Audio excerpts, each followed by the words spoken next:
हाँ जी, नमस्कार, राधे राधे, जय श्री कृष्णा। कैसे हैं सब लोग? बढ़िया, मजे में, आनंद में। चलिए, ईश्वर आप सबको हमेशा आनंद में रखे, खूब मजे में रखें, खूब स्वाध्याय करें, खूब अध्ययन करें, खूब मेहनत करें और अपने कर्म पथ के ऊपर लगातार बढ़ते चलें। जिस प्रकार से हम बढ़ रहे हैं हमारे सिलेबस को पूरा करने की दिशा में, उसी तरीके से आप भी बढ़ते चलें। आज हम बात करने वाले हैं मुगल प्रशासन की। किसकी बात करने वाले हैं? मुगल प्रशासन की। क्या था मुगल प्रशासन, किस प्रकार से मुगल प्रशासन को स्थापित किया गया और क्या क्या चीजें हुई। मुगल प्रशासन का एक तरीके से हम बात करें तो जनक कौन है, क्योंकि विशेष रूप से हमारे पाठ्यक्रम में मुगल प्रशासन दिया हुआ है, तो उसकी एक एक बारीकियों को हम समझते हुए चलेंगे। एक एक बात, उसकी महत्वपूर्ण से महत्वपूर्ण बात हम लोग करते रहेंगे। और आजकल का पेपर भी जो बनते हैं, आप लोगों को पता है कि मुगल शासकों से प्रश्न आते नहीं, मुगल प्रशासन आपके लिए विशेष महत्वपूर्ण टॉपिक हो जाता है। तो पहले कुछ बेसिक बातें करेंगे हम लोग।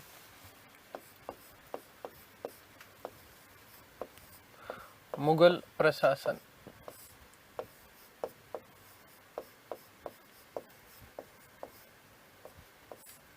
देखिएगा, सुनिएगा, ध्यान से सुनना। भारत में मुगल वंश के संस्थापक कौन थे, पता आप लोगों को? चलिए भाई, बाबर। कौन है? बाबर। 1526 में भारत में, जैसा कि मैंने बताया आपको कि 1526 में मुगल साम्राज्य की स्थापना होती है। पानीपत के युद्ध में लोदी वंश के अंतिम शासक इब्राहिम लोदी को पराजित कर देते हैं बाबर, और उसको पराजित करने के बाद में वहीं पर उसका काम तमाम, उसको मार दिया जाता है और भारत में एक नए साम्राज्य की स्थापना हुई। और नया साम्राज्य कौन सा था? मुगल वंश। 1526 से लेकर के 1530 तक का छोटा सा काल बाबरकार। इस काल के दौरान उसने, क्योंकि उसको प्रशासन में ध्यान देने के लिए उसके पास समय नहीं बचा। क्यों नहीं बचा? उसके पीछे कारण था भाई। 1526 में पानीपत का युद्ध लड़ा, फिर खानवा का युद्ध लड़ा 27 में, फिर 28 में चंदेरी का युद्ध लड़ा, 29 में घाघरा का युद्ध लड़ा और 30 में उसकी मृत्यु हो गई। तो प्रशासन पर समय दे ही नहीं पाया, क्योंकि इसने लगातार 4 वर्ष तक जो है केवल और केवल युद्ध ही लड़े, इसके अलावा इसके पास में कोई काम ही नहीं था। उसके बाद जब हम बात करते हैं हुमायूं की, तो हुमायूं साहब,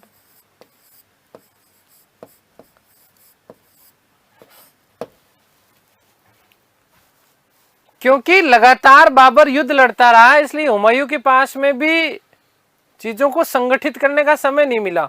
और संगठित करने के पीछे, नहीं समय मिलने के पीछे सबसे बड़ा कारण शेरशाह सूरी। कौन? शेरशाह सूरी। 1530 से लेकर के 1540 का एक पार्ट हुमायूं का, और उसके बाद में शेरशाह सूरी ने, क्योंकि जो है कन्नौज बिलग्राम युद्ध के बाद में हुमायूं को भारत से भागने के लिए बाध्य होना पड़ा, तो 15 साल का उसका निर्वासन का काल था। 15 साल का उसका निर्वासन, भारत से बाहर रहा वो। इस दौरान द्वितीय अफगान साम्राज्य की नींव डलती है भारत में। शेरशाह सूरी प्रशासक बनता है। हाँ, शेरशाह सूरी ने इस दौरान प्रशासनिक व्यवस्था में अमूलचूल परिवर्तन किए, लेकिन वो सूरी का पार्ट है। हमें मुगल प्रशासन के बारे में बात करनी है। हालांकि ये बात अलग है कि प्रशासनिक व्यवस्थाओं में शेरशाह सूरी को अकबर का अग्रगामी माना जाता है।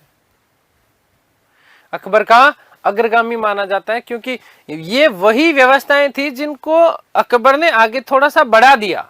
चीजें तो वही थी, प्रशासनिक व्यवस्था में यदि हम बात करते हैं मुगल काल में, तो मुगल कालीन प्रशासनिक व्यवस्था में एक तरीके से शेरशाह सूरी का जो प्रशासन स्थापित किया गया था हुमायूं के निर्वासन के बाद में, इस निर्वासनिक काल के दौरान जो शेरशाह सूरी ने अपना प्रशासनिक सुधार किए, कई व्यवस्थाएं की, उन्हीं चीजों को आगे जाकर के बढ़ाया गया। किसके द्वारा? अकबर के द्वारा। तो 1555 तक हुमायूं का निर्वासन काल रहा और बीच में हुमायूं ने फिर वापस आकर के अपना धाक जमाने का प्रयास किया, लेकिन 1555 में उसकी मृत्यु भी हो जाती है। 1556 में उसकी मृत्यु हो जाती है। तो वापस आने के बाद में उसे प्रशासन के लिए समय नहीं मिला। बीच में शेरशाह सूरी उसके पीछे पड़ा रहा। चुनार के घेरे से 1531-32 में ये कार्य प्रारंभ हुआ और 1540 तक लगातार 10 साल तक एक तरीके से परोक्ष और अपरोक्ष रूप में यदि हम बात करें तो शेरशाह के साथ में उसका संघर्ष चलता रहा। बीच में 1534-35 के दौरान आप लोगों को पता होना चाहिए कि यहीं पर गुजरात अभियान, बहादुर शाह गुजरात का शासक, तो हुमायूं के पास में भी समय नहीं था। तो प्रारंभिक जो दो मुगल शासक हुए बाबर और हुमायूं, इनके पास में प्रशासनिक व्यवस्था सुधारने का समय नहीं था। उसके बाद में शेरशाह सूरी ने कुछ अमूलचूल परिवर्तन किए, बहुत सारी चीजें, नई व्यवस्थाएं लागू की। और शेरशाह सूरी का काल तो इतना बढ़िया काल था कि जिसमें उसने जो कार्य अपने 5 साल के शासनकाल के दौरान किए वो शायद युगों युगों तक कोई नहीं कर पाया था। मध्यकालीन भारत में एक तरीके से प्रशासनिक व्यवस्था को सुव्यवस्थित करने का जो श्रेय जाता है वो शेरशाह सूरी को जाता है। खैर, हुमायूं के बाद में क्योंकि शासक बने बादशाह अकबर, कौन बने? अकबर बने। और अकबर ने एक सुव्यवस्थित प्रशासनिक तंत्र की स्थापना की। एक तरीके से हम यदि बात करें मुगल कालीन प्रशासन का जनक कौन माना जाता है, तो मुगल कालीन प्रशासन का जनक एक तरीके से अकबर को हम मान सकते हैं। ठीक है, अब आगे सुनना। अकबर के बाद में हम बात करते हैं जहांगीर की। ठीक है, किसकी बात कर लेते हैं हम लोग?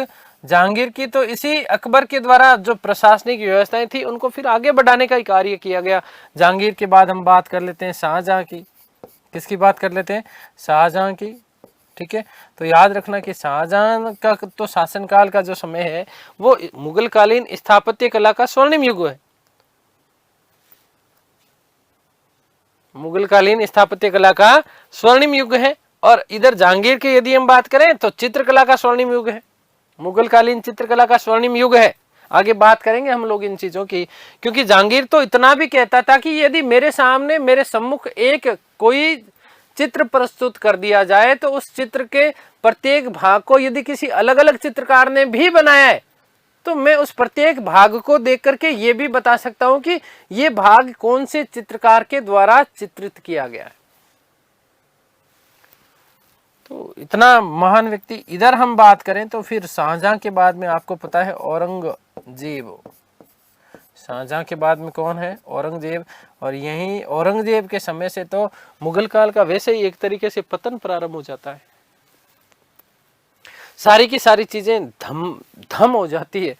किसके शासनकाल में? औरंगजेब के शासनकाल में। तो लगभग 1526 से लेकर के 1707 तक का शासनकाल के दौरान क्या क्या व्यवस्थाएं रही, किस प्रकार से इस मुगल प्रशासन को संचालित किया गया, ये सारी की सारी चीजें अभी हम लोग पढ़ने वाले हैं। देखिए, थोड़ा सा और मैं आपको फ्लैशबैक में ले जाता हूं। मुगलों से पहले की यदि हम बात करें तो मुगलों से पहले मध्यकालीन भारत में यहां पर दिल्ली सल्तनत की हम लोग चर्चा करते हैं। किसकी बात करते हैं? दिल्ली सल्तनत की। अब दिल्ली सल्तनत बोले तो दिल्ली सल्तनत में जो शासक हुआ करते थे वो शासक सुल्तान की उपाधि धारण करते थे। कौन सी उपाधि धारण करते थे? सुल्तान की उपाधि धारण करते थे। ध्यान से सुनना, इनको समझना, चीजों को, लॉजिकल चीजें हैं, यहीं से हम लोग हमारा कॉन्सेप्ट क्लियर करने वाले हैं। दिल्ली सल्तनत के काल के दौरान सुल्तान की उपाधि, कौन सी उपाधि बेटा जी? सुल्तान की उपाधि धारण करते थे, और सुल्तान जो कि खलीफा के अधीन हुआ करता था। किसके अधीन हुआ करता था? खलीफा। अब देखो, एक नाम आ गया आपका सुल्तान, दूसरा आ गया खलीफा, नए नए शब्द आ रहे। खलीफा कौन? तो इस्लाम धर्म का सर्वोच्च धर्म गुरु, इस्लाम धर्म का सर्वोच्च धर्म गुरु जो था, वो सर्वोच्च धर्म गुरु क्या कहलाता था? खलीफा कहलाता था। हजरत पैगंबर मोहम्मद साहब की मृत्यु के बाद में इस इस्लाम धर्म को जिन जिन लोगों ने आगे बढ़ाया, विशेष जिनके आसपास, जिनके ओहरे में ये इस्लाम धर्म रहा, उन्होंने अपने आप को खलीफा की उपाधि प्रदान करी, और इस्लाम धर्म के वो सर्वे सर्वा बन गए।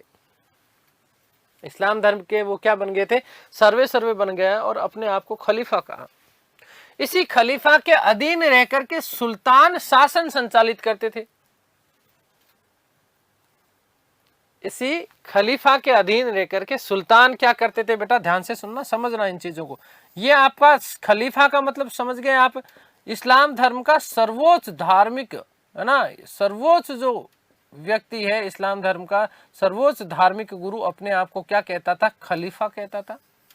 और इस खलीफा के अधीन फिर कार्य करते थे कौन? सुल्तान। और अधीन कैसे कार्य करते थे? इससे खलीफा से आदेश पत्र प्राप्त करते थे कि हमें किस प्रकार से शासन को संचालित करना है, आदेश पत्र प्राप्त करते थे। और यही आदेश पत्र क्या कहलाता था? तो याद रखना, ये आदेश पत्र सनद कहलाता था। मैं बात कर रहा हूं मुगल काल से पहले की बातें थोड़ी सी बता रहा हूं, ताकि कॉन्सेप्ट बैठे हमारे दिमाग में। सुल्तान खलीफा के अधीन हुआ करता था। जैसा जैसा खलीफा कहता वैसा वैसा ठीक उसी प्रकार से ये सुल्तान अपने शासन को संचालित करता था, और शासन संचालन के लिए वो खलीफा से एक आदेश पत्र प्राप्त करता था, और इस आदेश पत्र को सनद कहा जाता था। क्या कहा जाता था? सनद कहा जाता था। खलीफा बोले तो इस्लाम धर्म का सर्वोच्च जो गुरु होता था, पैगंबर साहब के बाद में उन्होंने अपने आप को खलीफा कहना प्रारंभ कर दिया। आगे बात समझ क्लियर है? आगे एक शब्द आएगा, और शब्द आएगा उलेमा। क्या शब्द आएगा? उलेमा। अभी से दिमाग में ध्यान रखिएगा। हालांकि हम लोग बात कर चुके हैं सूफी आंदोलन के दौरान, ठीक है। उलेमा का मतलब जो धार्मिक गुरु होता था, केवल धार्मिक गुरु, वो उलेमा कहलाता था। अब ध्यान से सुनो। भारत में जैसे ही बाबर ने मुगल साम्राज्य की स्थापना करी, इस मुगल साम्राज्य की स्थापना के साथ ही एक तरीके से खलीफा वाली जो स्थिति थी ये समाप्त हो गई। क्यों हो गई, कैसे हो गई? ध्यान से सुनो। 1504 ईस्वी में बाबर ने काबुल के ऊपर विजय प्राप्त की, और काबुल पर विजय प्राप्त करने के बाद में बाबर पहले जो थे, उससे पहले वो मिर्जा की उपाधि धारण करते थे। बाबर के पिताजी के यदि नाम बात करते हैं तो मिर्जा उमर शेख, माताजी का नाम कुतलुग निगार खानम, दादी जी का नाम एहसान दौलत बेगम। तो मिर्जा की उपाधि का त्याग किया था बाबर ने 1507 में, और 1507 में मिर्जा की उपाधि का त्याग करने के बाद में ना तो उसने सुल्तान की उपाधि धारण करी, सीधे सीधे उसने उपाधि धारण करी बादशाह की। तो यह भी आपका मोस्ट इंपोर्टेंट प्रश्न बन जाता है कि मुगल काल में, या सीधा सीधा प्रश्न बनता है कि सर्वप्रथम बादशाह या पादशाह, बादशाह या पादशाह की उपाधि धारण करने वाला प्रथम शासक कौन था? तो बाबर था। क्या होता है बादशाह, क्या होता है पादशाह? अब इस चीज को भी समझो। मैंने अभी अभी कहा कि खलीफा से सनद प्राप्त करते थे सुल्तान। खलीफा जितना चाहता उतना ही सुल्तान कार्य कर सकते थे। खलीफा की इच्छा अनुसार सुल्तान बना करते थे। मतलब एक तरीके से हम यूं कह दें कि कार्यकाल सुल्तान का उतना ही होता था जितना खलीफा चाहे उतना। इसका मतलब ये एक तरीके से अस्थायी शासक थे। एक तरीके से क्या थे, अस्थाई शासक हुआ करते थे। लेकिन वहीं पर यदि हम बात करते हैं पादशाह या बादशाह, तो बेटा ध्यान देना कि पाद या बाद, ये जो शब्द बना है बादशाह या पादशाह, तो यहां पर दो शब्द हैं, एक तो है आपका बाद, या फिर हम बात कर ले पाद, बाद या पाद, और प्लस साथ में शब्द क्या है, सह शब्द लगा हुआ है। क्या शब्द लगा हुआ है, सह शब्द लगा हुआ है। बाद या पाद शब्द का यदि हम शाब्दिक अर्थ देखें तो शब्द आता है स्थाई, और शाह का मतलब होता है स्वामी। शाह का मतलब क्या होता है, स्वामी। तो अपने आप को स्थाई स्वामी बना दिया, अपने आप के ऊपर केवल और केवल खुद को ही नियंत्रण रखा, न कि खलीफा का। इसका मतलब क्या है कि ऐसे लोग जिन्होंने खलीफा की सत्ता, ध्यान से सुनना, ऐसे लोग जिन्होंने खलीफा की सत्ता में विश्वास नहीं किया, क्या कहलाए बेटा, बादशाह या पादशाह कहलाए। बादशाह का मतलब स्थाई, बाद का मतलब स्थाई, और शाह का मतलब होता है स्वामी। जिन्होंने अपने आप को स्वयं का स्वामी, अपने आप को घोषित कर दिया, खलीफा के धार्मिक आदेशों के अनुसार कार्य संचालित नहीं किया। थोड़ा सा यहाँ पर कुछ बातें करते हैं हम लोग, तो हम आपने यदि पढ़ा है और आपको जानकारी है, तो खिलजी वंश के बारे में हम मैं आपको थोड़ी सी और चीज बता देता हूं। अलाउद्दीन खिलजी, सबने सुना है अलाउद्दीन खिलजी के बारे में, मुझे पता है। और अलाउद्दीन खिलजी ने भी जो है खलीफा की सत्ता में विश्वास नहीं किया था। मतलब उसने खलीफा की सत्ता में विश्वास नहीं करने के पीछे एक बात कही। उसने क्या कहा, उसने कहा, अलाउद्दीन खिलजी ने कहा कि मैं वही कार्य करूंगा जो जनता के हित में होगा, मैं वो कार्य नहीं करूंगा जो धर्म के हित में होगा या जो खलीफा के हित में होगा। और ठीक उसी प्रकार से यहां मुगलों ने भी कहा कि, क्योंकि सीधी सी बात है कि यदि खलीफा के अधीन ही कार्य करना है, तो खलीफा के अधीन कार्य करने का मतलब सीधा सीधा क्या है बेटा जी, कि सीधे सीधे उसके जो वो आदेश जारी करे, इस आदेशों के अनुसार ही जो है कार्य संचालन किया जा सके। और फिर खलीफा जो थे वो थोड़े से इस्लामिक प्रवृत्ति की तरफ ज्यादा झुके हुए थे, और ज्यादा झुके हुए थे तो इसका मतलब ये हुआ कि यदि कोई राजा है तो उस राजा के सम्मुख यदि हिंदू मुस्लिम सिख ईसाई में भेद कैसा, राजा तो सर्वोच्च है, सर्वे सर्वा है। तो उस स्थिति में एक राजा अपना सुव्यवस्थित रूप से शासन संचालित नहीं कर सकता। यह सबसे बड़ी दिक्कत थी उनके सामने। भाई राजा यदि जातिगत व्यवहार करने लग गया, भेदभाव करने लग गया, तो ये चीजें तो गलत हो जाएगी। हालांकि प्रारंभिक समय में बाबर ने चीजें की, लेकिन बाबर, जब हम खानवा युद्ध की बात करते हैं तो खानवा युद्ध देखो, एक आपसी प्रतिरोध, आपसी विद्रोह, आपसी विरोध और आपसी शत्रुता अलग होती है प्रशासन को संचालित करने के लिए। दूसरा, एक सामान्य वृत्ति में यदि हम बात करते हैं तो सामान्य नजरिया एक अलग होता है। हो सकता है कि आपके और मेरे किसी न किसी विचार में, कोई ना कोई चीज में जो है हमारे मतभेद हो, लेकिन एक गुरु की दृष्टिकोण से मेरे लिए सब सम्मान है। मेरे लिए, मेरे जो बालक अभी सामने बैठ करके पढ़ रहे हैं, वो मेरे लिए सब एक जैसे हैं, सब भाई बहन जैसे हैं, सब एक ही रूप में मैं उनको देखता हूं। हाँ, व्यक्तिगत रूप में हो सकता है कि आप में मेरे बीच में कोई विरोधाभास हो, वो अलग चीज है। तो बाबर ने भी, जब खानवा युद्ध की हम बात करते हैं, तो राणा सांगा के साथ में जब युद्ध लड़ा गया था, तो राणा सांगा के बाद में जब मुगल राजपूत जो स्त्रियां थी, उन राजपूत स्त्रियों को उन्होंने सह सम्मान वहां पर लौटाया। कभी भी आप ये नहीं पढ़ेंगे कि इन्होंने इस प्रकार की चीजें की। इवन कर्मावती, रानी कर्मावती जिनका उल्लेख मिलता है, उन रानी कर्मावती को तो उन्होंने अपनी हिंदू पुत्री कहकर के संबोधित किया था। तो ये बड़ी महत्वपूर्ण बात हो जाती है, बड़ी महत्वपूर्ण चीज हो जाती है। तो इन्होंने खलीफा, क्योंकि खलीफा फिर चाहते तो धर्म के अनुसार ही शासन संचालित करवाते, और धर्म में, क्योंकि ये इस्लाम धर्म की तरफ ज्यादा झुके हुए थे, तो इस व्यवस्था से, इस कारण से एक सुव्यवस्थित प्रशासनिक तंत्र की स्थापना हो ही नहीं सकती थी। समझ गए चीज?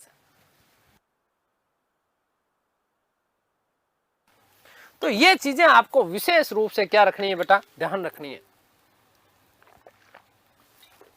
आगे, क्योंकि मैंने अभी आपको कहा, मैंने कहा कि औरंगजेब का काल पतन का काल है मुगल काल का। उसके पीछे कारण क्यों?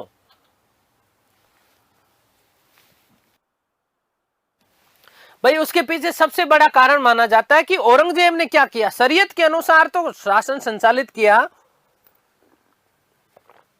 लेकिन सबसे बड़ी कहानी क्या हो गई औरंगजेब के साथ में कि उसने एक तरीके से इस्लामिक प्रवृत्तियों को ज्यादा जो है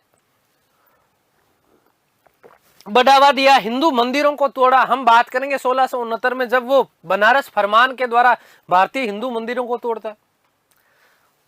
मुगल राजपूत संबंध जो चरम सीमा को प्राप्त कर चुके थे अकबर और जहांगीर के समय में, उन संबंधों को उसने खराब कर दिया। हिंदू विरोधी नीतियां उसने जो है संचालित की, हिंदुओं के विरोधी कार्य किया। और जब क्योंकि प्रशासक का, देखो प्रशासक का कोई भी धर्म नहीं होता, राजा का कोई भी धर्म नहीं होता। जैसे ही प्रशासक उसमें धर्म यदि शामिल कर देता है तो उस देश का, उस प्रशासक का पतन हो जाता है। ठीक उसी प्रकार से शिक्षक का भी कोई भी धर्म नहीं होता, सबसे बड़ा धर्म होता है मानव धर्म। तो मेरे लिए सब सम्मान है। मैं किसी जाति का नहीं हूं, मैं किसी भी पांति का नहीं हूं, मैं मानव हूं। और मेरे सामने जो मेरे प्यारे भाई बहन बैठे हैं वो भी मेरे लिए, मेरे मानव की दृष्टिकोण से देखता हूं, वहां पर वो चीजें नहीं होनी चाहिए। तो इस प्रकार से ये शासन संचालित किया गया मुगलों के द्वारा। लेकिन मुगल प्रशासनिक व्यवस्था को सुदृढ़ीकरण किसने किया? और जो है अकबर ने। हाँ, इसमें कोई दो राय नहीं है, इसमें कोई दो राय नहीं है कि मुगल का जो राजत्व का सिद्धांत है, राजत्व का मतलब क्या होता है, नया शब्द आया है, मैं केवल विश्लेषण कर रहा हूं अभी, ठीक है। विश्लेषण का मतलब डीएनए कर रहे हैं हम लोग, एक एक चीज को समझेंगे क्योंकि ये चीजें हमारे आगे आएगी। तो ध्यान देना कि मुगलों का जो राजत्व का सिद्धांत था, राजत्व का सिद्धांत का मतलब क्या है? राजत्व का सिद्धांत का मतलब बेटा ये है कि वो राजस्व जो है शासन को किस प्रकार से संचालन करे, राज प्रशासन किस प्रकार से हो। तो राजत्व का जो सिद्धांत था वो शरीयत पर आधारित था। शरीयत का मतलब क्या? शरीयत का मतलब यह है कि इस्लाम के अनुसार था, कानून कुरान में जो चीजें थी उसके अनुसार वो था। लेकिन मुगलों ने कभी भी खलीफा की सत्ता या खलीफा की अधीनता स्वीकार नहीं की। और बाबर ने देखिएगा कि सुल्तान के स्थान पर, क्योंकि सुल्तान का मतलब सीधे सीधे था खलीफा का प्रतिनिधि, तो सुल्तान के स्थान पर बाबर ने किसकी उपाधि धारण करी थी? बादशाह या पादशाह की उपाधि धारण की थी। यदि हम बात करते हैं दोस्तों मुगल कालीन राजत्व की, तो मुगल कालीन जो राजत्व है, मुगल कालीन राजत्व के बारे में हमें जानकारी कहां से मिलती है? तो मुगल कालीन राजत्व के बारे में हमें जानकारी मिलती है अबुल फजल की ग्रंथ आईने अकबरी से। कहां से मिलती है? आईने अकबरी में। और इस आईने अकबरी में उसने एक बहुत शानदार बात लिखी है। क्या बात लिखी है? ध्यान से सुनना। आईने अकबरी में वो कहता है कि राजत्व ईश्वर का अनुग्रह है। यदि कोई राजा बनता है तो वो ईश्वर के अनुग्रह के आधार पर बना है। मतलब क्या है कि राजा एक तरीके से ईश्वर का प्रतिनिधि है। और ईश्वर का प्रतिनिधि होने का मतलब ये राजा उसी व्यक्ति को बनाता है ईश्वर जिसमें हजारों गुण एक साथ विद्यमान हो। हजारों गुण एक साथ विद्यमान हो, वही व्यक्ति आगे चल करके क्या बनता है बेटा जी? राजा बनता है। और यहां फिर अबुल फजल ने कहा कि बादशाह जो है वो ईश्वर का प्रतिनिधि है, पृथ्वी पर ईश्वर का दूत होता है। क्योंकि हर कोई व्यक्ति बादशाह नहीं बन सकता, इसलिए ईश्वर ने उस बादशाह को साधारण व्यक्ति से या साधारण व्यक्ति की अपेक्षा बहुत अधिक बुद्धि और विवेक प्रदान किया है। तो ये बात किसके लेकर के, किसको? प्रशासन को लेकर के, मुगल प्रशासन को लेकर के। दोस्तों ध्यान देना, बहुत बेसिक सा आपका प्रश्न बनता है। क्या प्रश्न बनता है कि मुगल प्रशासन में किन तत्वों का मिश्रण है? तो भारतीय और विदेशी, विदेशी बोले तो कौन से, अरबी और फारसी, भारतीय, अरबी और फारसी तत्वों का सम्मिश्रण किया गया ताकि संचालित जो है इसको सुव्यवस्थित रूप से संचालित किया जा सके। आगे बात समझे, ये हमने बेसिक बातें की है। किसकी बातें की है? मुगल प्रशासन की। देखो किस पे? शरीयत पर आधारित है, शरीयत पर आधारित है, पहली बात। ठीक है बेटा। खलीफा की सत्ता में विश्वास नहीं करते। बादशाह की उपाधि धारण करने वाला पहला व्यक्ति बाबर। कौन था? बाबर। आगे बात समझ में। और प्रशासन में अरबी, फारसी और भारतीय तत्वों का मिश्रण मिलता है। ठीक है ना? अरबी प्लस फारसी। ये बहुत बेसिक सा प्रश्न बनता है और यही पूछा जाता है बहुत बार। प्लस भारतीय तत्वों का मिश्रण है, भारतीय तत्वों का मिश्रण है, तत्वों का मिश्रण है। किसमें है बेटा जी? याद रखना कि मुगल प्रशासन में। ये बहुत सीधा सा आपका प्रश्न बन जाता है। तो यहां तक अब मुझे नहीं लगता, क्योंकि मैंने प्रस्तावना रख दी है पूरी की पूरी, मुझे नहीं लगता कि यहां तक अब किसी को भी किसी भी प्रकार की कोई समस्या हो सकती है, क्योंकि बेसिक बातें हमने समझ ली। उसका मूल आधार क्या था उसकी हमने बात कर ली। अब मैं आपका टॉपिक स्टार्ट कर रहा हूं, मुगल प्रशासन।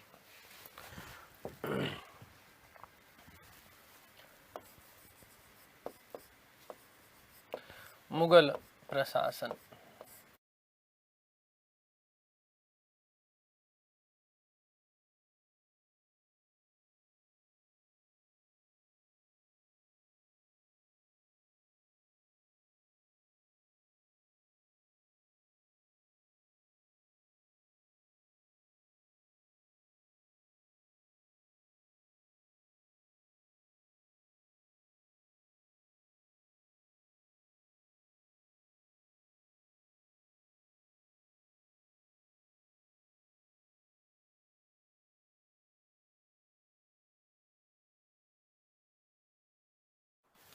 चलिए, तो मुगल प्रशासन बेटा, पहला सा बेसिक सा प्रश्न यही आता है कि मुगल प्रशासन में कौन कौन से तत्वों का मिश्रण है, किस प्रकार से मुगल प्रशासन आधारित था। तो याद रखना अरबी फारसी अरबी फारसी और भारतीय तत्वों का मिश्रण मिलता है किसमें? मुगल प्रशासन में। तो प्रशासन में ध्यान रखना क्या चीज बेटू जी? अरबी फारसी, अरबी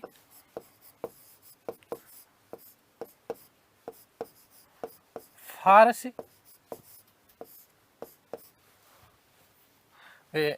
भारतीय तत्वों का, भारतीय तत्वों का मिश्रण है।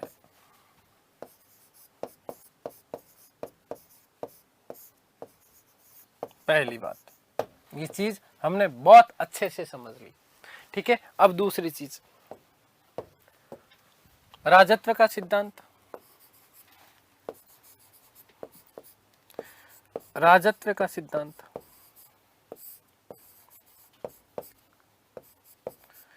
ये वन लाइनर प्रश्न है आपके, सीधे सीधे, है ना? ये सीधे सीधे प्रश्न आने वाले हैं, ध्यान रखना। कि मुगलकालीन राजत्व का सिद्धांत किस पर आधारित था? ठीक है। तो याद रखना कि शरीयत पर आधारित था। किस पर आधारित था? शरीयत पर आधारित था, शरीयत पर आधारित था। अब इसको और मैं थोड़ा और डिटेल में आपको समझाता हूं। देखो, बहुत एक एक चीज विद कॉन्सेप्ट पढ़ेंगे अपन, चिंता ही मत करना। देखो ध्यान देना, राजत्व का सिद्धांत मैंने अभी अभी कहा कि शरीयत पर आधारित है। शरीयत का मतलब क्या है? कुरान हदीस, है ना? इस पर आधारित है। और कुरान और हदीस में क्या है भाई? पैगंबर साहब परमात्मा थे, तो उन परमात्मा के द्वारा बनाए गए कानून, परमात्मा के द्वारा बनाए गए कानून ही क्या है? शरीयत है। वही क्या है? शरीयत है। और इसी के अनुसार इसी के अनुसार जो है उन्होंने अभी अभी मैंने कहा कि अबुल फजल कहता है आईने अकबरी के अनुसार ईश्वर बादशाह जो है ईश्वर का प्रतिनिधि है। बादशाह क्या है? ईश्वर का प्रतिनिधि है। पृथ्वी पर ईश्वर का दूत होता है जिसमें हजारों व्यक्तियों के गुण एक साथ जो है विद्यमान हो। और इसी सिद्धांत को उन्होंने क्या कहा? देवीय सिद्धांत कहा। क्या कहा बेटा? देवीय सिद्धांत कहा। क्या कहा इसको? देवीय सिद्धांत कहा। इसका मतलब सीधे सीधे क्या है? इसका मतलब सीधे सीधे है कि साहब बादशाह अकबर की बात कर लेते हैं। चलो, बादशाह अकबर, क्योंकि प्रशासन का जनक एक तरीके से अकबर ही है, ठीक है। तो इसका मतलब ईश्वर के, अल्लाह के प्रतिनिधि के रूप में है। जिस प्रकार से ईश्वर देवीय पुंज है, शक्ति का पुंज है, प्रकाश का पुंज है, ठीक उसी प्रकार से बादशाह अकबर भी देवीय शक्ति का पुंज है। और इसीलिए बादशाह अकबर ने अपने आप को फर्रे इजदी, क्या कहा बेटा? फर्रे इजदी। और साथ ही साथ एक शब्द आगे और मैं बताऊंगा जब मेजर की बात करूंगा तब। जब मेजर की बात करूंगा तब मैं आपको एक चीज और बताऊंगा कि फर्रे इजदी के साथ साथ अपने आप को जिल्ले इलाही या जिल्ले इल्लाह, ठीक है, एक ही बात है। अपने आप को जिल्ले इलाह घोषित कर दिया। फर्रे इजदी का मतलब होता है देवीय प्रकाश, शक्ति का पुंज, अल्लाह के समरूप, जिल्ले इल्लाह, ठीक है ना।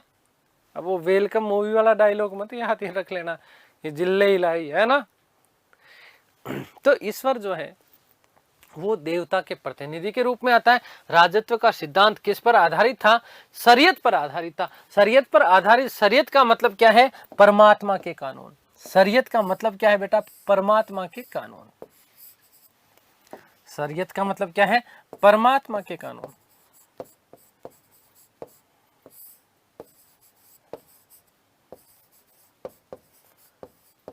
ठीक है, शरीयत का मतलब क्या है? परमात्मा के कानून। अब देखो, ये मैं फिर से कह रहा हूं बेटा, यहां से आपका एक साधारण सा बेसिक सा प्रश्न बनता है, ठीक है। अगला, कि राजत्व का सिद्धांत का उल्लेख कहां पर किया गया है? उल्लेख कहां पर मिलता है? मुगल कालीन प्रशासन की, सीधा सीधा वैसे भी आ सकता है। राजत्व का मतलब एक तरीके से प्रशासन को संचालन करने से ही है। तो सीधा सीधा प्रश्न ये भी आप लोगों का बन सकता है कि उल्लेख कहां पर मिलता है। तो बेटा ध्यान रखना कि उल्लेख आपको मिलता है आईने अकबरी में। आईने अकबरी, उल्लेख कहां पर मिलता है आपका? आईने अकबरी। और आईने अकबरी के लेखक कौन है? तो याद रखिएगा, लेखक है अबुल फजल। इसके लेखक कौन है बेटा जी? याद रखना, तो लेखक कौन है? अबुल फजल। अबुल फजल,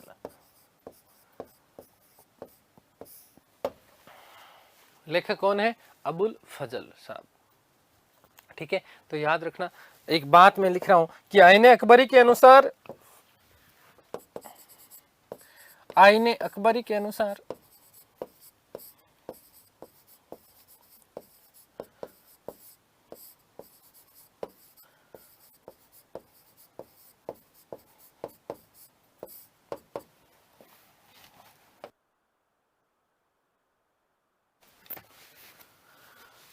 बादशाह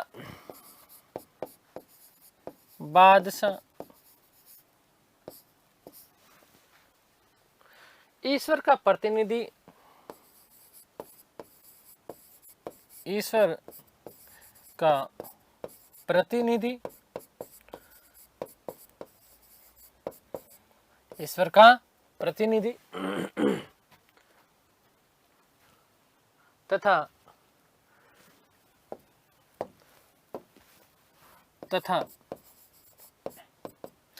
पृथ्वी पर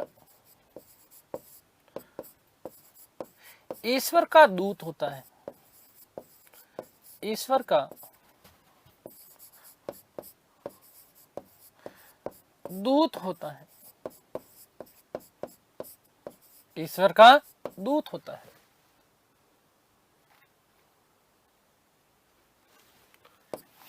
बादशाह वही बनता है, बादशाह वही बनता है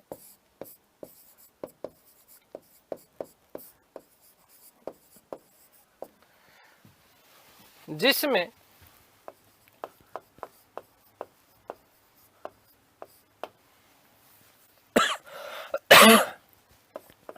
एक साथ हजारों व्यक्तियों के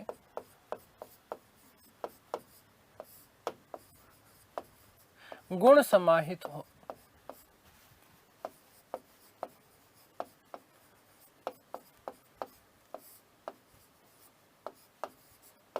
और मोस्ट इंपॉर्टेंट बेटा जी ध्यान रखना, इसी चीज को क्या कहा, देवीय सिद्धांत कहा गया। इस सिद्धांत को कौन सा सिद्धांत कहा गया, याद रखना, इस सिद्धांत को देवीय सिद्धांत कहा गया। इस सिद्धांत को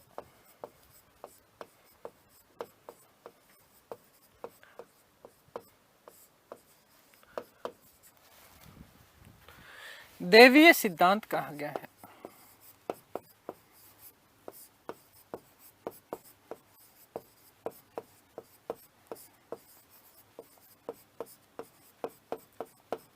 अब देखो ध्यान देना, क्या ध्यान दोगे, अब प्रश्न घूम सकता है ना कि राजत्व का देवीय सिद्धांत क्या है।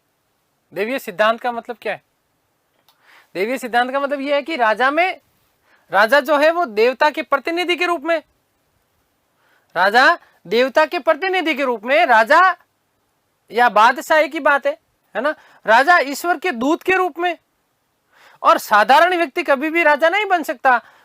कौन सा व्यक्ति राजा बनता है? ऐसा व्यक्ति जिसमें 1000 व्यक्तियों को एक साथ गुण समाहित हो, वही व्यक्ति क्या बन सकता है, राजा बन सकता है। और वो देवताओं के प्रतिनिधि के रूप में होता है, वो देवताओं के प्रतिनिधि के रूप में होता है। यही सिद्धांत आपका क्या सिद्धांत, कौन सा सिद्धांत कहलाता है? देवीय सिद्धांत कहलाता है। आज से पहले आपने नाम अवश्य सुना होगा, लेकिन मुझे ऐसा लगता है कि आज समझ में भी आ गया होगा। यस और नो? मजा आ रहा है क्या? चीजें समझ में आ रही है ना? ठीक है, चलिए आगे बात करते हैं। तो इसका मतलब बादशाह सर्वे सर्वा है। यहां पर बादशाह क्या है बेटा जी? सर्वे सर्वा है। अगली बात, मोस्ट इंपोर्टेंट बात, पहले से समझो। क्या बादशाह अकेला कभी भी किसी भी शासन को संचालित कर सकता है? नहीं कर सकता ना, संभव ही नहीं है भाई। बादशाह को प्रशासन में बादशाह की मदद के लिए मंत्री परिषद होना अनिवार्य है। क्योंकि यदि हम बात करते हैं, देखो जब हमने कौटिल्य के अर्थशास्त्र की बात करी तब मैंने आप लोगों को बताया, मैंने कहा कि कौटिल्य अपने अर्थशास्त्र में एक बात विशेष रूप से उल्लेख करता है कि राज्य कभी भी एक पहिए के ऊपर नहीं चल सकता। मंत्री परिषद राज्य का दूसरा वैधानिक पहिया होता है। केवल एक बादशाह, चलो बादशाह को भी छोड़ दो, सम्राट को भी छोड़ दो, राजा को छोड़ दो, मुझे एक बात बता दो, क्या वर्तमान में हमारे प्रधानमंत्री महोदय श्रीमान नरेंद्र मोदी जी क्या अकेले पूरे देश को, शासन को संचालित कर सकते हैं क्या? नहीं कर सकते किसी भी रूप में, संभव ही नहीं है, असंभव है। यदि उनके सहयोगी नहीं होंगे, उनकी मंत्री परिषद नहीं होगी, तो संभव ही नहीं है कि वो उसको शासन को संचालित कर ले। भाई एक व्यक्ति क्या क्या कार्य करेगा? डिपार्टमेंट ही इतने होते हैं, क्योंकि कथनी और करनी में बहुत ज्यादा फर्क होता है। जिस रूप में, जिस स्वरूप में हम चीजों को समझते हैं, वो उस चीज में, उस स्वरूप में होती नहीं है वस्तुतः। ठीक है, तो प्रशासन में अब देखो मोस्ट इंपोर्टेंट जो शिक्षक भर्ती परीक्षा में पूछा जा चुका है, आरएस में पूछा जा चुका है, प्रश्न बता रहा हूं आपको कि मुगल बादशाह या मुगल कालीन प्रशासन में मंत्री परिषद को क्या कहा जाता था? विचार कर रहे हो क्या?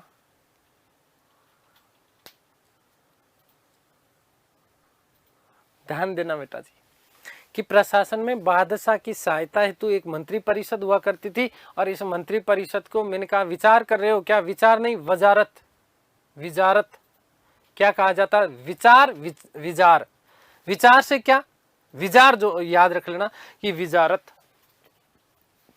मंत्री परिषद को क्या कहा जाता है? विजारत कहा जाता था। यदि हम प्रशासन की, मुगल कालीन प्रशासन की बात करते हैं तो केंद्रीकृत निरंकुश प्रशासनिक तंत्र है, केंद्रीकृत है, निरंकुश है। लेकिन सबसे बड़ा मूल क्या है उसका? मूल यह है कि जन कल्याण। निरंकुश होते हुए भी, निरंकुश किस संदर्भ में? निरंकुश उस संदर्भ में क्योंकि वहां पर उन्होंने खलीफा की सत्ता में विश्वास नहीं किया, खलीफा की सत्ता में विश्वास नहीं किया, तो उस संदर्भ में हम ये मान सकते हैं कि निरंकुश है। कैसा है? निरंकुश है। क्योंकि सर्वप्रथम बाबर ने बादशाह की उपाधि धारण करी थी। किसकी? बादशाह। बादशाह का मतलब मैंने आपको बताया, बाद या पाद, शाह मतलब स्वामी, स्थायित्व, स्थायित्व प्रदान किया, स्थायी स्वामी। ठीक है, स्थायी स्वामी के पीछे क्यों? क्योंकि दिल्ली सल्तनत के जो राजा हुआ करते थे, जो अपने आप को सुल्तान कहते थे, सुल्तान की उपाधि धारण करते थे, और उपाधि धारण करने के बाद में खलीफा से आज्ञा पत्र लेकर के वो अपना शासन संचालित करते थे। इस आज्ञा पत्र को सनद कहा जाता था। क्या कहा जाता था? सनद कहा जाता था। तो देखिएगा, ये इंपॉर्टेंट लिख रहा हूं मैं आपके लिए, बहुत बार ये प्रश्न पूछा जा चुका है कि प्रशासन में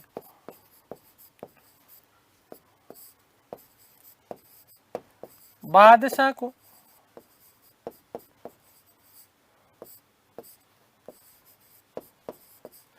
सहायता देने हेतु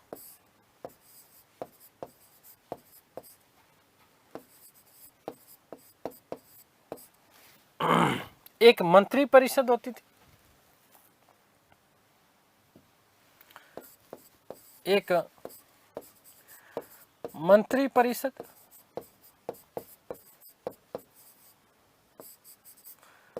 जिसे मोस्ट इंपॉर्टेंट प्रश्न है, याद रखना इस चीज को, विजारत कहा जाता था।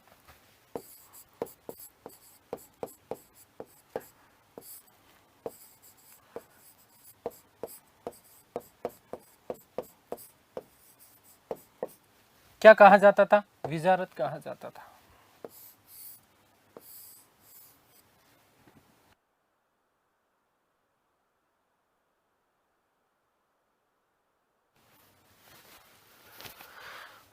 मुगल प्रशासन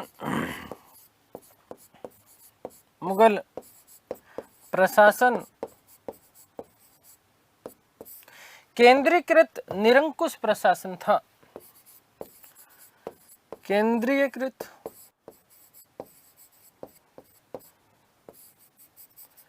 निरंकुश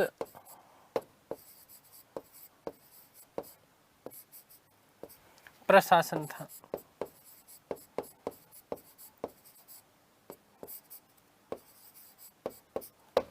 ठीक है, केंद्रीकृत निरंकुश प्रशासन था। क्यों था? क्योंकि सुल्तान की उपाधि धारण नहीं करते थे, खलीफा की सत्ता में विश्वास नहीं करते थे। खलीफा की सत्ता में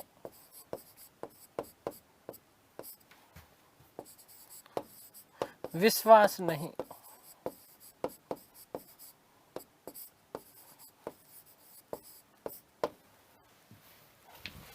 मोस्ट इंपॉर्टेंट प्रश्न।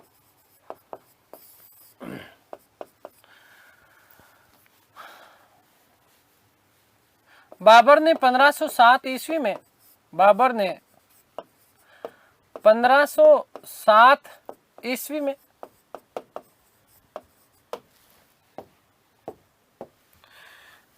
मिर्जा की उपाधि का त्याग कर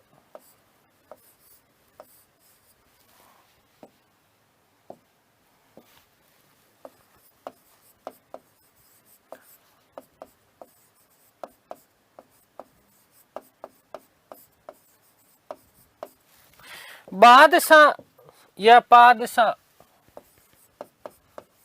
बादशाह या पादशाह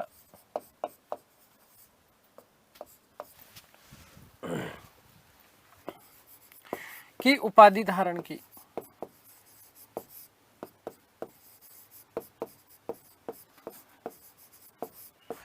ऐसा करने वाला प्रथम शासक था। ऐसा करने वाला प्रथम शासक था। प्रथम शासक था।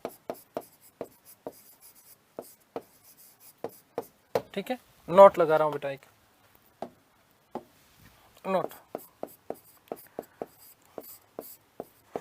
मुगल काल से पूर्व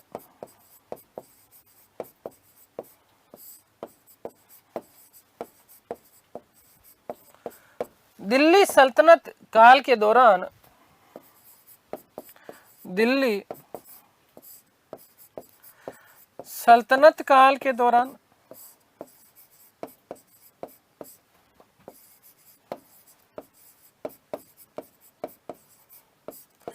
शासक सुल्तान की उपाधि धारण करते थे।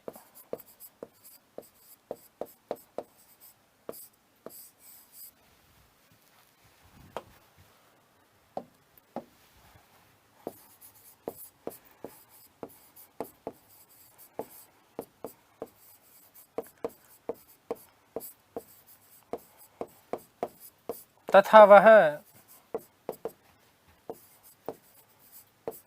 खलीफा के अधीन रहकर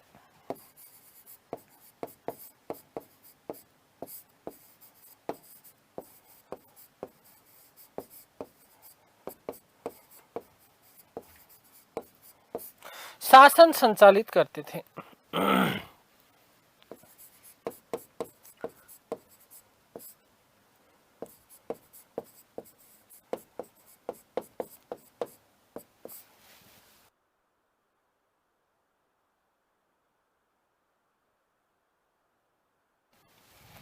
करते थे।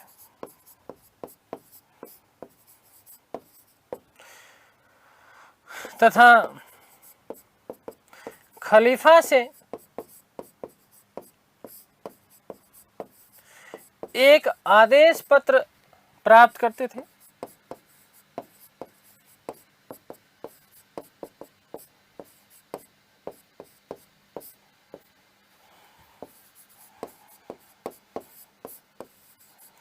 जिसे सनद कहा जाता था।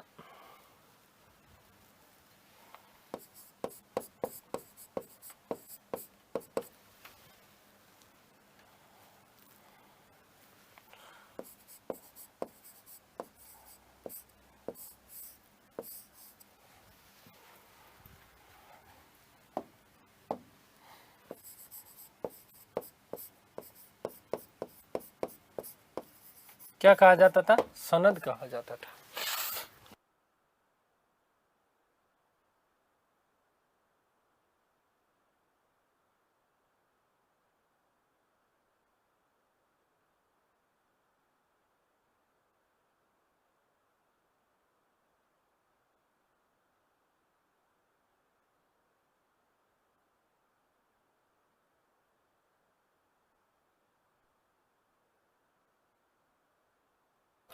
चलिए आगे बात समझ में क्लियर है। अब देखो इतनी बातें बताई मैंने आपको। एक बात बताई थी, मैंने आपको कहा, मैंने कहा कि अकबर ने अपने आप को फर्रे-ई-जदी, क्या कहा? फर्रे-ई-जदी, जिल्लैला, क्या कहा? जिल्लैला। और साथ ही साथ मैंने आपको कहा कि महजर की घोषणा की थी उसने। ठीक है, महजर क्या है, कैसे है, डिटेल में तो आगे बात करेंगे, लेकिन थोड़ी सी हम लोग यहां पर चर्चा कर लेते हैं। क्या चर्चा कर लेते हैं बेटा? कि अकबर ने 1579 ईस्वी में, अकबर ने 1579 ईस्वी में महजर की घोषणा की, और महजर में घोषणा करने के साथ ही साथ इस्लामी कानून का अंतिम निर्णय घोषित कर दिया, अपने आप को सर्वे सर्वा घोषित कर दिया। और साथ ही साथ उसने कौन सी उपाधि धारण की थी? जिल्लैला। इसका मतलब खलीफा को बिल्कुल ही समाप्त पद। जब मैंने सूफी आंदोलन की बात करी तब मैंने आपको कहा कि अहमद सरहिंदी, इस अहमद सरहिंदी ने अकबर के लिए कहा कि ये तो मुस्लिम है ही नहीं, मुसलमान है ही नहीं, ये तो हिंदुओं का पक्षधर है, ये तो इस्लामी कानून का रखवाला नहीं होकर के ये भक्षक है। इसलिए उसने अपने आप को मुजाहिद घोषित किया। मुजाहिद का मतलब ईश्वर का प्रतिनिधि, और साथ ही साथ ईश्वर के अकबर के खिलाफ उसने फतवा जारी कर दिया। अकबर को कहा कि तू मुसलमान नहीं है, क्योंकि तेरे कार्य हिंदुओं से ज्यादा तो मुसलमानों के लिए, मुसलमानों से ज्यादा तो हिंदुओं के लिए हो रहे।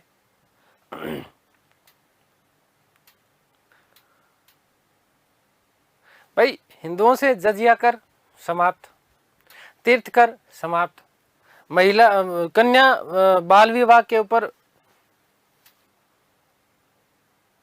ठीक है, गो हत्या समाप्त,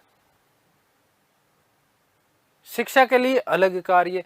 हिंदू जो राजपूत शासक हुआ करते थे, जो क्षत्रिय वंश के, उन्हें बहुत बड़े बड़े पदों के ऊपर आसीन कर दिया जाता था।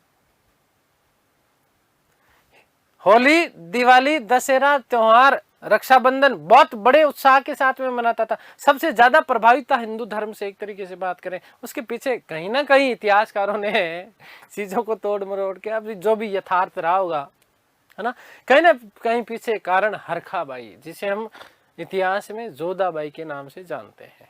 अब ये जोधाबाई यथार्थ में थी नहीं थी, ये उद्देश्य नहीं है, लेकिन हरखाबाई अवश्य थी। अब हालांकि फतेहपुर सीकरी में जोधा का महल है।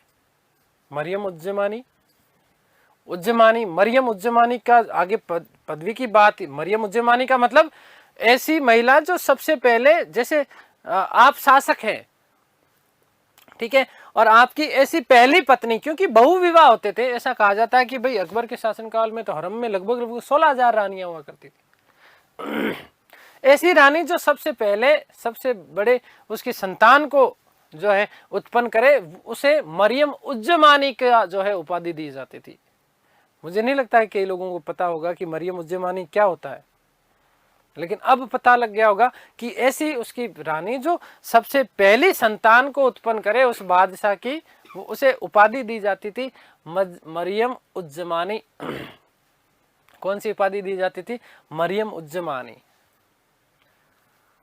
ठीक है। तो ध्यान रखना कि मेजर की घोषणा की, और मेजर की घोषणा करने के साथ उसने जिल्ले इलाही की उपाधि धारण की। अपने आप को फर्रे इजदी का मतलब था देवीय प्रकाश घोषित कर दिया, और इस्लामी कानून का अंतिम निर्णायक बनकर के बैठ गए कौन? बादशाह अकबर। तो याद रखिएगा, एक और बात यहीं पर नोट लगा के मैं लिख रहा हूं, नोट नंबर 2, कि 1579 में 1579 ईस्वी में मोस्ट इंपोर्टेंट प्रश्न बनता है बेटा, ये ध्यान रखना। अकबर ने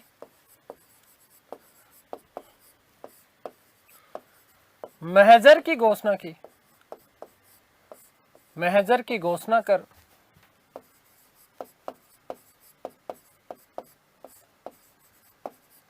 अपने आप को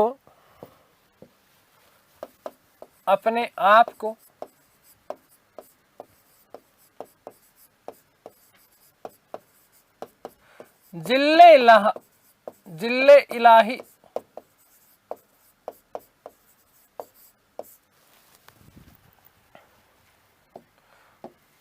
व फर्रे इज्जदी, मतलब देवीय प्रकाश, देवीय पुंज घोषित कर दिया। घोषित कर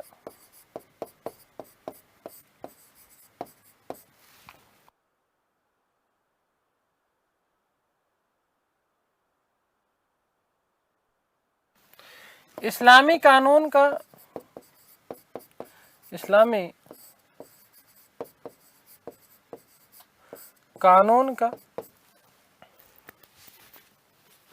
अंतिम निर्णय घोषित कर दिया। अंतिम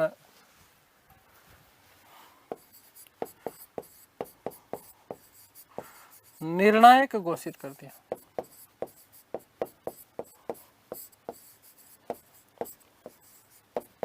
आगे मैं बताऊंगा कि इस मेजर पर 5 उलेमाओं का जो है क्या होता था? हस्ताक्षर होता था, ठीक है। आगे बात समझ में क्लियर है ना? तो ये बातें हमने बात कर ली। आगे देखो, थोड़े से कुछ शब्द याद रखना, वैसे बता चुका। खलीफा, इस्लाम धर्म का सर्वोच्च गुरु, उलेमा, धार्मिक गुरु, काजी, आगे हम काजी उल कुजात की बात करेंगे, न्यायाधीश के रूप में होता था, धार्मिक न्यायाधीश भी था और वैसे भी न्यायाधीश के रूप में भी होता था। ठीक है, एक हम बात करेंगे मुहतसिब, जब औरंगजेब की बात आएगी तो इन मुहतसिबों का कार्य क्या था। एक तो धार्मिक चरित्र की जांच परख करते थे, इस्लाम शरीयत के अनुसार कार्य कर रहे हैं या नहीं कर रहे हैं वो चीज, और दूसरी चीज बेटा जी क्या, दूसरी, जब औरंगजेब ने बनारस फरमान जारी करके हिंदू मंदिरों को तोड़ा तो वो कार्य उसने किसको दिया था, किसको दिया था उसने, मुहतसिबों को। किसने, मुहतसिबों को। ठीक है, आगे बात समझ में, ये बात क्लियर हो गई यहाँ तक। अब देखिए हम थोड़ी सी बात कर रहे हैं यहाँ मुगल प्रशासन, और इस मुगल प्रशासन को समझने का प्रयत्न करते हैं कि मुगल प्रशासन किस प्रकार से संचालित किया जा रहा था और कैसे क्या था मुगल प्रशासन। देखो ध्यान से सुनना बेटा, मुगल प्रशासन सर्वोच्च सर्वे सर्वा, यहां पर कौन है, बादशाह। अभी अभी मैंने कहा कि केंद्रीकृत निरंकुश प्रशासनिक व्यवस्था थी एक तरीके से मुगल प्रशासन में। तो मुगल प्रशासन के दो भाग है, एक तो आपका कौन सा भाग होगा, केंद्रीय प्रशासन, दूसरा प्रांतीय प्रशासन। एक आपका कौन सा है, केंद्रीय प्रशासन, केंद्रीय प्रशासन, और दूसरा हम बात करेंगे तो प्रांतीय प्रशासन। कौन सा, प्रांतीय प्रशासन। और प्रशासन का संचालन मैंने अभी अभी कहा कि केंद्रीकृत निरंकुश प्रशासन है, सर्वे सर्वा कौन है, बादशाह। सर्वे सर्वा कौन है, बादशाह है। इसका मतलब सारा का सारा शासन व्यवस्था संचालित करने का कार्य बादशाह के द्वारा किया जा रहा है। अब बादशाह किस किस में है, प्रशासन का प्रमुख है, सेना का प्रमुख है और न्याय का प्रमुख है। अंतिम रूप से सर्वोच्च सेनापति कौन पूछ लिया जाए तो याद रखना, ये प्रश्न बहुत बार पूछा जा चुका है, शिक्षक भर्ती परीक्षा में पूछा जा चुका है, रीट में पूछा जा चुका है, फर्स्ट ग्रेड सेकंड ग्रेड सब में पूछा जा चुका है, आरएस में पूछा जा चुका है। पिछली बार प्रश्न आया था, मीर बख्शी आया कि नहीं आया, पेपर उठा के देखना। तो मीर बख्शी राजा के बाद सेना का प्रमुख होता था, लेकिन सर्वोच्च सेनापति कौन था मुगल काल में, याद रखना, बादशाह। कौन, बादशाह। तो पहला केंद्रीय प्रशासन, दूसरा प्रांतीय प्रशासन।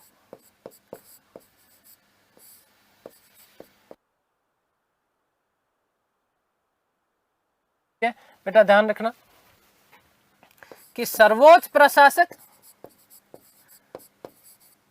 सर्वोच्च प्रशासक के रूप में कौन है बेटा, सर्वोच्च प्रशासक के रूप में है बादशाह। सर्वोच्च प्रशासक कौन है, बादशाह। कौन है, बादशाह। और बादशाह ध्यान रखना क्या क्या चीजें, तीन चीजें, प्रशासन का सर्वे सर्वा है, सर्वोच्च प्रशासक कौन है, बादशाह है, सेना का सर्वोच्च सेनापति कौन है, बादशाह है, और अंतिम न्यायाधीश भी कौन है, बादशाह है।